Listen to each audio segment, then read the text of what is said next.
നമസ്കാരം, ഗോവൻ വിശേഷത്തിലേക്ക് സ്വാഗതം. ദുരന്തമായി ബാംഗ്ലൂരിന്റെ വിജയാഘോഷം. ചിന്നസ്വാമി സ്റ്റേഡിയത്തിൽ തിക്കിലും തിരക്കിലും 11 മരണം, 33 പേർക്ക് പരിക്ക്. മരിച്ചവരിൽ ഒരു സ്ത്രീയുമുണ്ട്. പരിക്കേറ്റവരെ ആശുപത്രികളിലേക്ക് മാറ്റി. ചിന്നസ്വാമി സ്റ്റേഡിയത്തിൽ ഒരുക്കിയ ചടങ്ങിൽ പ്രതീക്ഷിച്ചതിലുമധികം ആളുകൾ എത്തിയതാണ് അപകടത്തിന് കാരണം. IPL 20 ക്രിക്കറ്റിൽ റോയൽ ചലഞ്ചേഴ്സിന്റെ ആദ്യ കിരീടമാണ്. ഫൈനലിൽ പഞ്ചാബ് കിങ്സിനെ 6 റൺസിന് തോൽപ്പിച്ചാണ് വിരാട് കോഹ്ലിയും സംഘവും 18 വർഷത്തെ കാത്തിരിപ്പ് സഫലമാക്കിയത്. ലാനിന ഗോവയിലെ പ്ലാസ്റ്റിക് മാലിന്യ പ്രശ്നം രൂക്ഷമാക്കിയേക്കും. വർദ്ധിച്ച മൺസൂൺ കാറ്റിനെ ലാനിന ശക്തിപ്പെടുത്തിയേക്കാമെന്നും ഇത് ഗോവയുടെ തീരത്തേക്ക് പ്ലാസ്റ്റിക് മാലിന്യം തള്ളിവിടുമെന്നും WWF ഇന്ത്യ പഠന മുന്നറിയിപ്പ് നൽകുന്നു. സുവാരി മാൻഡോവി തൽപോന എസ്റ്റുവറികൾക്ക് സമീപം 10 കിലോമീറ്റർ പരിധിയിൽ പ്ലാസ്റ്റിക് ശേഖരണം കണ്ടെത്തി. ഏറ്റവും കൂടുതൽ പ്ലാസ്റ്റിക് മാലിന്യം ഉൽപ്പാദിപ്പിക്കുന്ന ഗോവയിൽ ടൂറിസവും നഗരമാലിന്യവും പ്രശ്നം രൂക്ഷമാക്കുന്നു. ഒലീവ് റിട്ടി കടലാമകളുടെ ആവാസ വ്യവസ്ഥ സംരക്ഷിക്കാനും റിമോട്ട് സെൻസിംഗും മെഷീൻ ലേണിംഗും ഉപയോഗിച്ച് 2025 ഓഗസ്റ്റിനകം തത്സമയ മോണിറ്ററിംഗ് ഡാഷ്ബോർഡ് സൃഷ്ടിക്കാനും പഠനം ലക്ഷ്യമിടുന്നു. ജൂൺ 10 വരെ ഗോവയിൽ ലഘുമഴ തുടരുമെന്ന് IMD. ഇന്ത്യൻ കാലാവസ്ഥാ വകുപ്പ് ജൂൺ 10 മുതൽ ഗോവയിൽ ലഘു മുതൽ മിതമായ മഴ പ്രവചിക്കുന്നു. കാലാവസ്ഥാ മുന്നറിയിപ്പുകളില്ല. കനത്ത മഴയ്ക്ക് ശേഷം തെക്ക് പടിഞ്ഞാറൻ മൺസൂൺ ബുധനാഴ്ച ലഘുമഴ കൊണ്ടുവന്നു. പനജിയിൽ 32 ഡിഗ്രി സെൽഷ്യസ് താപനിലയും 80% ഹ്യൂമിഡിറ്റിയും രേഖപ്പെടുത്തി. അടുത്ത 24 മണിക്കൂറിൽ താൽക്കാലികമായി ശക്തമായ മഴ പ്രതീക്ഷിക്കുന്നു. ഉയർന്ന താപനില 33 ഡിഗ്രി സെൽഷ്യസും കുറഞ്ഞ താപനില 26 ഡിഗ്രി സെൽഷ്യസുമായിരിക്കും. പെട്ടെന്നുള്ള മഴയിൽ ജാഗ്രത പാലിക്കണമെന്നും നിർദ്ദേശം നൽകിയിട്ടുണ്ട്. ഗോവയിലെ കണ്ടൽ വനങ്ങളിൽ പ്ലാസ്റ്റിക് മലിനീകരണ ഭീഷണിയാകുന്നതായി NIO പഠനം.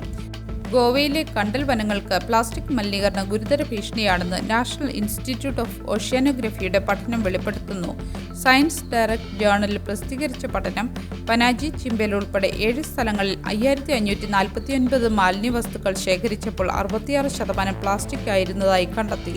ഒറ്റത്തവണ ഉപയോഗിക്കുന്ന പ്ലാസ്റ്റിക് വസ്തുക്കൾ ജലപ്രവാഹവും പോഷകചക്രവും തടസ്സപ്പെടുത്തുകയും സമുദ്രജീവികൾക്ക് ഹാനി വരുത്തുകയും മലിനമായ കടൽ ഭക്ഷണത്തിലൂടെ മനുഷ്യന്റെ ആരോഗ്യത്തെ ബാധിക്കുകയും ചെയ്യുന്നു. നഗര ഒഴുക്കും ടൂറിസവും മലിനീകരണത്തിന് കാരണമാകുന്നു. മാലിന്യ ശേഖരണവും ഉറവിട നിയന്ത്രണവും ശക്തിപ്പെടുത്തണമെന്ന് പഠനം ആവശ്യപ്പെടുന്നു. ജൂലൈ 21 മുതൽ പാർലമെന്റ് സമ്മേളനം.